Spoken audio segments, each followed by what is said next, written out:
ہاتھی اندھو کے سامنے۔ محدود علم انسان کو غلط نتیجے تک پہنچا دیتا ہے۔ ایک اندھو کا گروہ پہلی بار ہاتھی کو دیکھنے گیا۔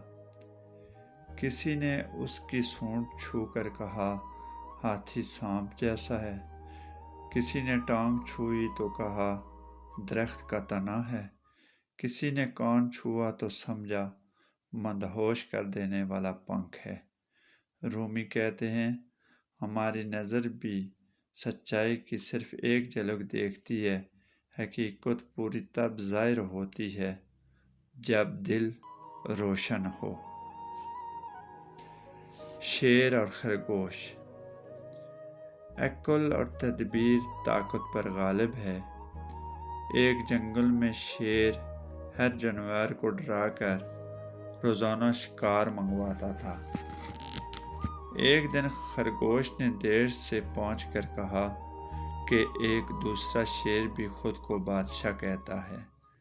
شیر غصے سے اسے کنویں پر لے گیا۔ جب اس نے پانی میں اپنا عکس دیکھا تو کنویں میں کود پڑا۔ عقل کی ایک چنگاری ہزار طاقتور بازوؤں سے بہتر ہے۔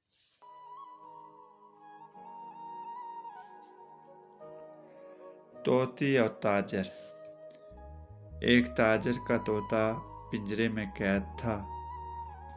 تاجر ہند گیا تو طوطے نے کہا، میرے بھائیوں سے میرا حال کہنا۔ وہاں ایک طوطا یہ بات سنتے ہی گر کر مر گیا۔ تاجر واپس آ کر قصہ سناتا ہے تو اس کا طوطا بھی بننے کی اداکاری کرتا ہے۔ پنجرہ کھولنے پر وہ اڑ جاتا ہے۔